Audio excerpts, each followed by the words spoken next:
Hello students. तो आपने exercise number 5.1 AP की एक्सरसाइज नंबर 5.1 कर ली होगी। हाँ सर, हमने तो कर ली है। और कुछ बच्चे कह रहे हैं कि अभी सर आप ही करा दो। तो कुछ बच्चे जिन्होंने कर ली है वो मेरे साथ साथ चेक कर लेंगे और जिन्होंने नहीं की है वो सीख लेंगे। तो चलिए स्टार्ट करते हैं एक्सरसाइज 5.1।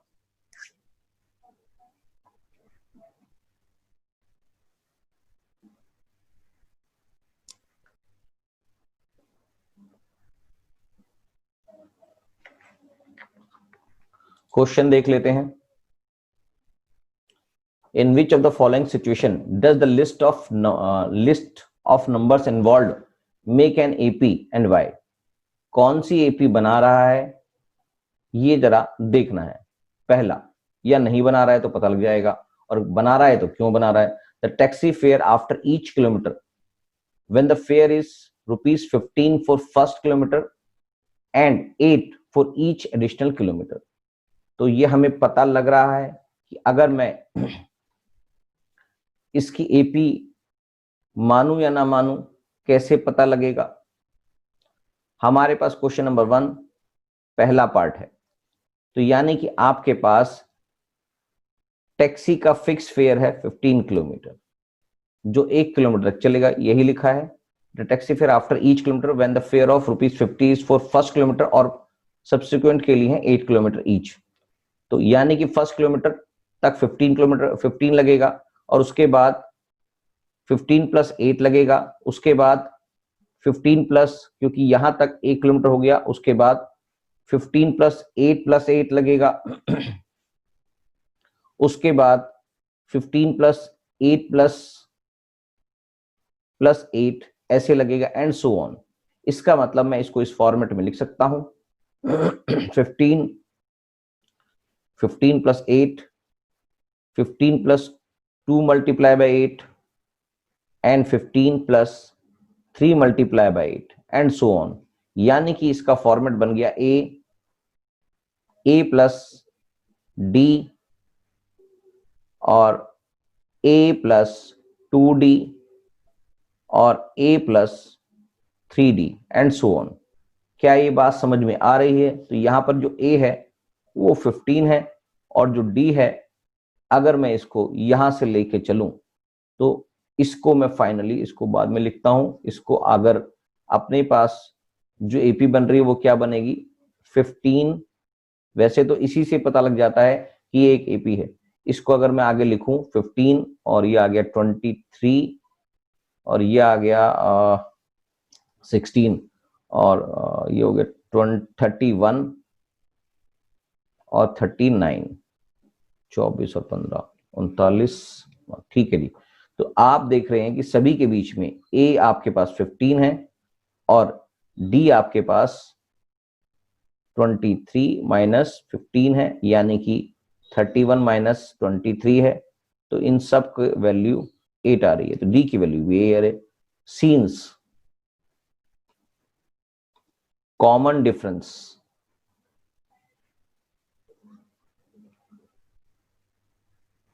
of two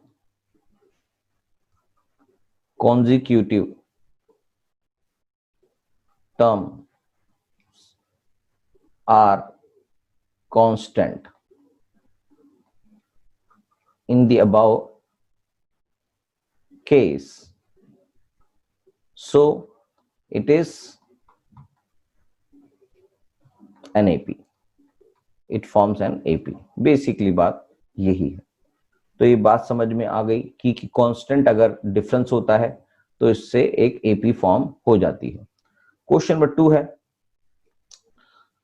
इसका ये वाला पार्ट थोड़ा समझना पड़ेगा आपको क्या हो रहा है। The amount of air pressure present in the cylinder when a vacuum pumps, the amount of air present in a cylinder when a vacuum pumps removes 1/4 of the airs remaining in the cylinder at a time. यानी कि जो भी air है उसका 1/4 निकल जाता है हर बारी पंप करने से। तो ये किस तरह से क्वेश्चन होगा, उसका रिमेनिंग पार्ट का ये ध्यान रखेंगे यहां पर जो ये लिखा है ये इंपॉर्टेंट पार्ट है, removes 1/4 of air in the cylinder at a time, 1/4 of the air remaining in the cylinder at a time, यानी कि जो भी उसके अंदर अवेलेबल है उसका 1/4 पार्ट निकल जाता है एक बार पंप करने से। तो आपके पास लिखा है जी रिमूव, ये पता है क्या रिमूव कर रहा है जी, रिमूव 1/4 ऑफ एयर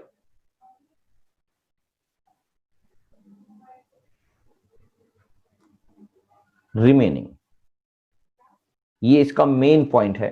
तो इसमें समझने के लिए लेट इनिशियल, हमें पता ही नहीं है उसमें कितनी एयर है, बस हम इसलिए लेट करें, let initial air equals to V से डिनोट करते हैं, उसका वॉल्यूम इसके अंदर वी है तो वी मान लेते हैं। आफ्टर फर्स्ट ऑपरेशन, यानी कि फर्स्ट अगर पंपिंग किया था तो कितना बचेगा, after first operation air remaining, यानी कि उसमें जो वॉल्यूम था उसमें से उसका 1/4 रिमूव कर दिया गया। इसको हम ऐसे भी लिख सकते हैं, v कॉमन आ गया तो 1 - 1/4, ठीक है। तो अब इसको सॉल्व करेंगे तो ये आ गया 3/4 ऑफ v। क्या मेरी बात समझ में आ गई? अब उसके बाद जो सेकंड ऑपरेशन है उसका, after second operation air remaining, तो यानी कि आपके पास जो भी रिमेनिंग पार्ट था उसमें से उसका 1/4, 3/4 का 1/4 पार्ट, 3/4 ऑफ वॉल्यूम जो भी उसके पास रिमेनिंग था उसका 1/4 पार्ट रिमूव कर दिया गया।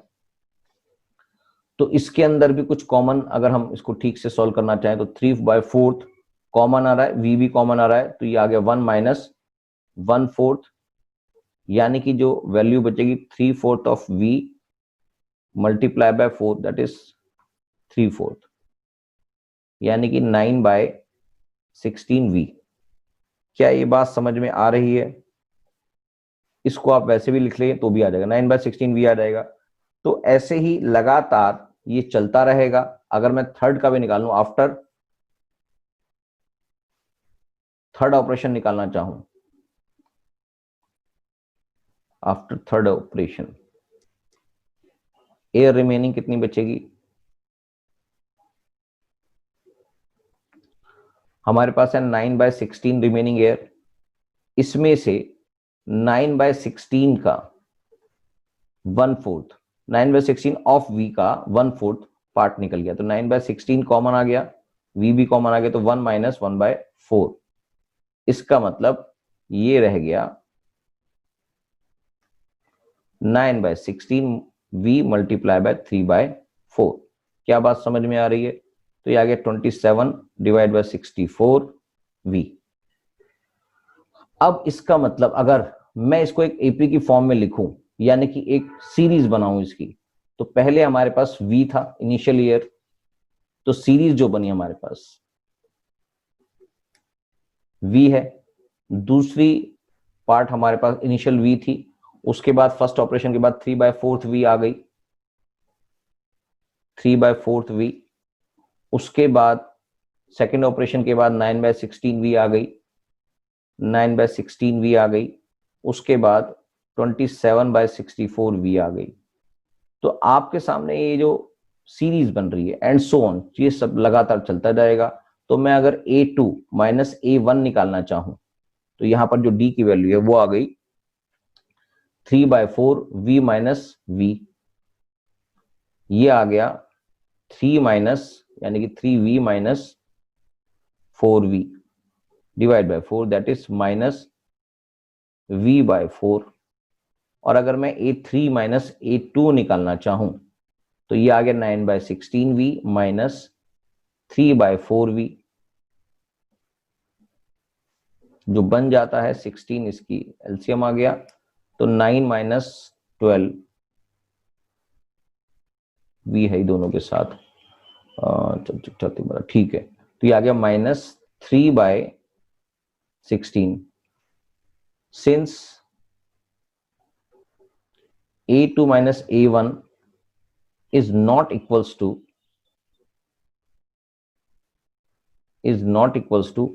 A3 minus A2. So it is not in AP.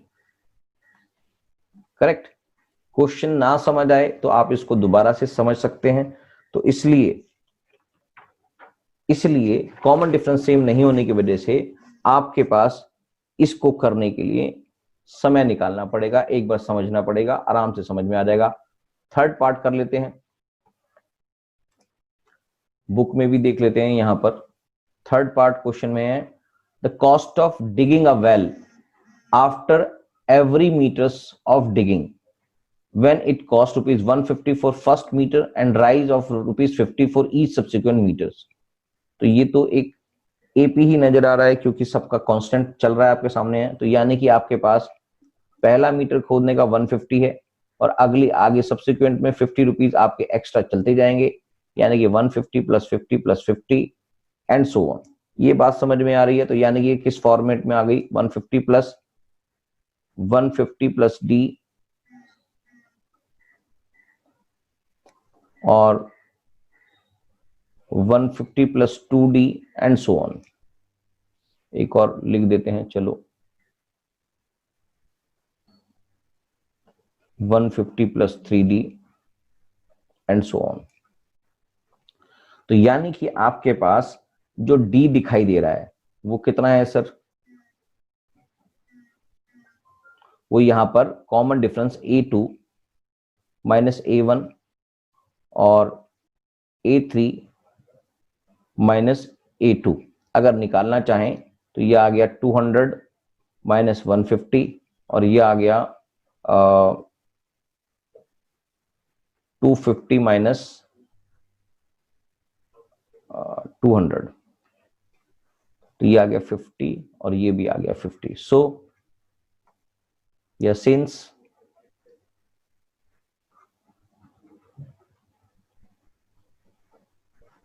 D is constant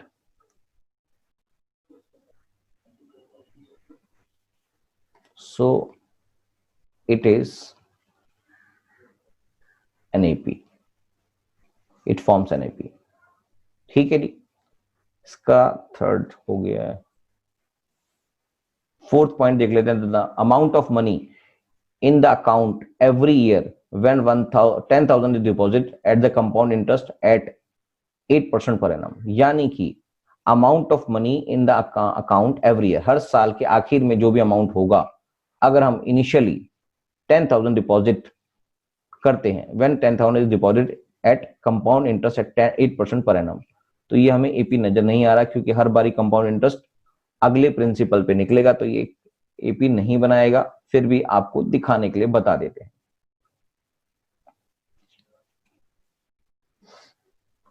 तो अगर हम बात करें, इनिशियल डिपॉजिट है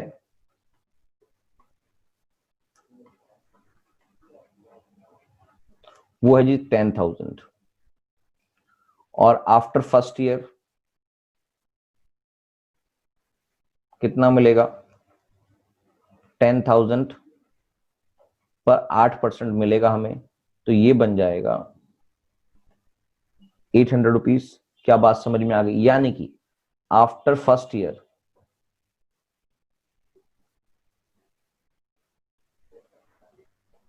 principal will be initial deposit plus interest, that is 10,800। अब नेक्स्ट ईयर में आपको इस पर इंटरेस्ट मिलेगा। तो आफ्टर इंटरेस्ट, ये इंटरेस्ट निकाला है हमने, आफ्टर सेकेंड ईयर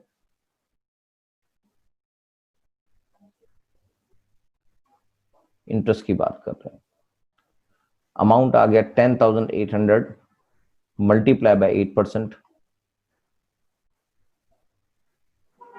64,800, यानी कि डिफरेंट, यानी कि इंटरेस्ट का अमाउंट हुआ, यानी आपका जो प्रिंसिपल हुआ इसके इस साल के बाद वो हुआ 10,800 प्लस 864 जो बन जाता है 4661 11,664 आफ्टर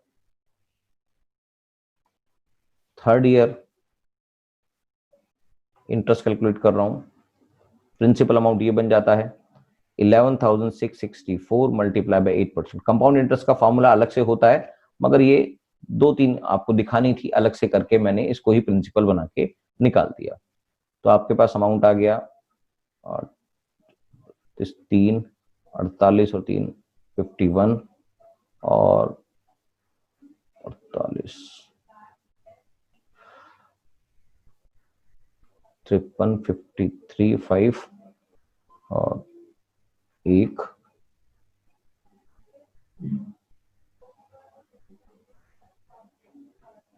9 डिवाइड बाय 100। तो ये अमाउंट आ गया 933.12। एक बार रीचेक कर लेते हैं। 11,664 मल्टीप्लाई बाय 8%, ठीक है जी 933.12। यानी कि इसके बाद प्रिंसिपल जो है वो बन जाता है 11,664 प्लस में 933.12। 11,664 ये बन जाता है 12,597.12। इसका मतलब जो आपकी एपी फॉर्म करेगी वो आपके लिए इनिशियल डिपॉजिट यानी कि सॉरी सीरीज, एपी नहीं है ये सीरीज है। जो सीरीज बनेगी वो आपकी बनेगी 10,000, दूसरा 10,800 और तीसरा 11,664, उसके बाद 12,597.12। और आपने देखा ही है इसका जो डिफरेंस है वो इंटरेस्ट का ही दिखाई दे रहा है। तो इसका मतलब A2 minus A1 is not equals to A3 minus A2. So it is not an AP since common difference is not same. क्या बात समझ में आ गई? तो आपके पास क्वेश्चन नंबर 1 जो है वो कंप्लीट हो गया है। क्वेश्चन नंबर 2, 3, 4 काफी सारे क्वेश्चंस हैं, तो अभी देख लेते हैं। एक नंबर क्वेश्चन आप कंप्लीट करिए, दूसरा नंबर क्वेश्चन भी मैं कराना चालू करता हूं। Write first 4 terms of AP when first term A and the common difference D are given as below. First term ये है, डी ये है, फर्स्ट टर्म ये है, डी ये है। तो ये तो बहुत सिंपल क्वेश्चन है, फटाफट से इसको निकाल देते हैं। क्वेश्चन नंबर 2 है फर्स्ट पार्ट में आपके पास दे रखा है A10 और DB10। A10 गिवन है और DB10 गिवन है। तो आपको पता है जो AP है वो हमेशा A plus D, A plus 2D, A plus 3D की फॉर्म में होती है। तो AP फॉर्म करनी है और कहां तक करनी है? Right the first 4 terms of AP when the first 4 terms निकालनी है जी। तो हमने फर्स्ट 4 टर्म्स लिख दी हैं। तो आपके पास इस फॉर्मेट से बन जाएगा 10 plus 10 plus 2 into 10 plus 3 into 10। ये 4 टर्म्स आपके पास आ गए हैं, 10, 20 और 30 और 40। तो ये आपके पास ये आंसर है, ठीक है जी। दूसरा पार्ट भी निकाल देते हैं। क्वेश्चन नंबर 2 कहता है A है -2 और D है 0। A है -2 और D है 0। A है -2 और D की वैल्यू है 0। अगेन 4 टर्म्स लिखते हैं, A plus D, A plus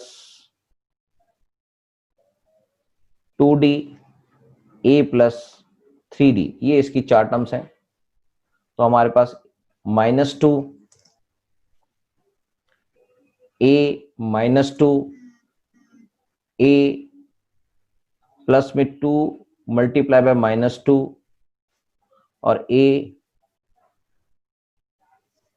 okay दोबारा से करते हैं इसको, a नहीं है, इसकी वैल्यू हमारे पास क्वेश्चन में गिवन है, तो देख लेते हैं -2 और -2 और -2 प्लस में 2 -2 -2 प्लस में 3 -2, correct.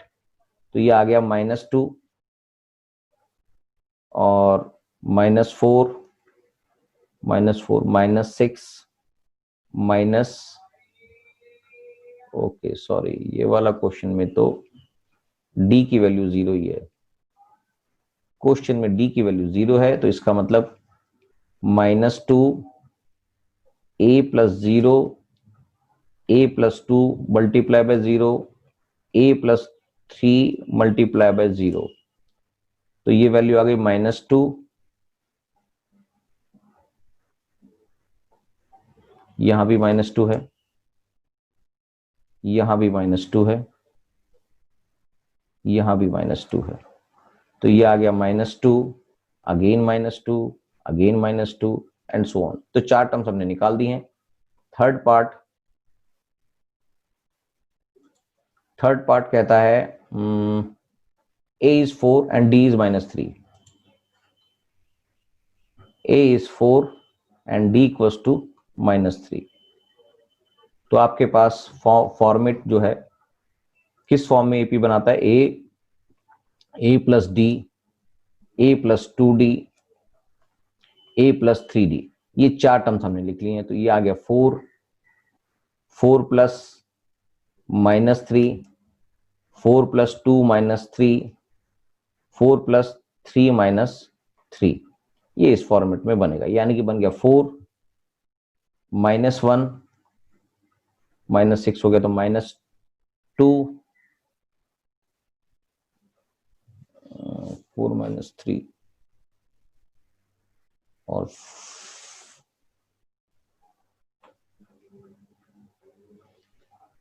a is 4 and d is -3, तो 4 प्लस -3, तो 4 -3 +1 हो गया, और ये हो गया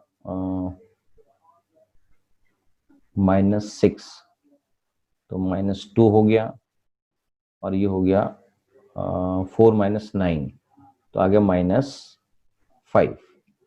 तो इन सब के बीच में -3 का डिफरेंस आ रहा है, ठीक है जी। 4 में से 1 में से -4 गया, -2 में से -1 गया, -5 में से -3 गया, तो इसका डिफरेंस यही आ रहा है। तो एपी ये बन गया। फोर्थ क्वेश्चन है, a is -1 और d is ½ a is -1 and d equals to only ½ तो आपको फॉर्मेट है a plus d, a plus 2d, a plus 3d। तो a मतलब है -1 प्लस ½ -1 प्लस 2 इंटू ½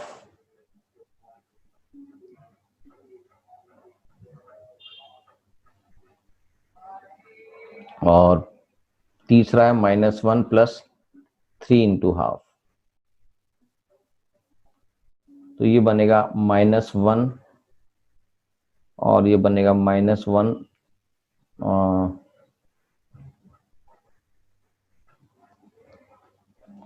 -2 और +1, -2 +1 डिवाइड बाय 2 और ये बनेगा -1, या इसको भी सॉल्व कर देते हैं, -2 प्लस में 2 डिवाइड बाय 2 और ये बनेगा -2 प्लस में 3 डिवाइड बाय 2, यानी कि ये बन गया -1 और ये हो गया -1/2 और ये बन गया 0 और ये बन गया 1/2 एंड सो ऑन। यानी कि 4 टर्म्स निकालनी है, तो हमने 4 टर्म्स निकाल दिए हैं, तो ये भी इसका 4th पार्ट का आंसर बन गया, ठीक है। नेक्स्ट क्वेश्चन है, इसी का 5th पार्ट है, a is -1.5 और d is 0.25। दोनों में माइनस है, -1.25 और -0.25। A is -1.25 और D is 0.25, ये भी माइनस का ही है। ये फिफ्थ पार्ट है, फिफ्थ पार्ट। एक बार रीचेक कर लेते हैं। A is -1.5, 1.25 और 0.25 D है जी, माइनस के दोनों। तो चलिए इसी को फॉर्मेट में चेंज कर लेते हैं। A plus D, A plus D, A plus 2D, A plus 3D, 4 हो गए हैं। तो A की वैल्यू है -1.25 और A -1.25 प्लस D की वैल्यू है -0.25, करेक्ट। उसके बाद A की वैल्यू -1.25 प्लस में D की वैल्यू है, पहले 2 से मल्टीप्लाई करना पड़ेगा, 2 मल्टीप्लाई बाय -0.25 और अगला है -1.25 प्लस में 3 इंटू डी इज -0.25, करेक्ट। इसको सॉल्व करते हैं। -1.25 और ये हो गया माइनस माइनस माइनस प्लस हो गया, -1 आ गया, ठीक है। -1.25 माइनस नहीं, -1.50 आ गया, करेक्ट। उसके बाद आ गया -1.25 और -50, तो -1.75 और ये हो गया -1.5 और ये हो गया -2 एंड सो ऑन। तो 4 टर्म्स हमने इसकी भी निकाल दी। क्या मेरी बात समझ में आ गई है? तो ये पांचों क्वेश्चन नंबर 2 जो आपको दिखाई दे रहा है वो हमने कर दिए हैं। इस तरह से ये कंप्लीट हो जाता है। तो चलिए ये वाला क्वेश्चन भी कंप्लीट। अब आगे के जो क्वेश्चंस बचे हैं 3, उनको आप भी कर लेंगे और हम अगली क्लास में इसको करेंगे आगे की, क्योंकि थोड़े से ज्यादा क्वेश्चंस हैं। क्वेश्चन मुश्किल नहीं है, नंबर ऑफ क्वेश्चंस बहुत ज्यादा है। तो चलिए अगली क्लास में करते हैं, तब तक के लिए thank you. Please like, subscribe and share my channel. Thank you.